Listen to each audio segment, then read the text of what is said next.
let's learn how to download and install Spotify on a TCL Google TV. Okay, so make sure you're within the app segment right there, and make sure your TV is actually connected to the internet.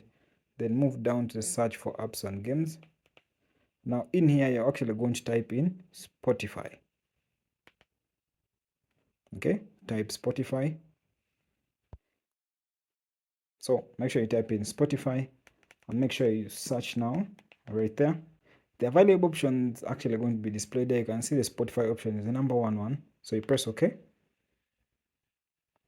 Now you can actually see this install option. So you go to install, press OK. We're going to download, as you can see, then installing.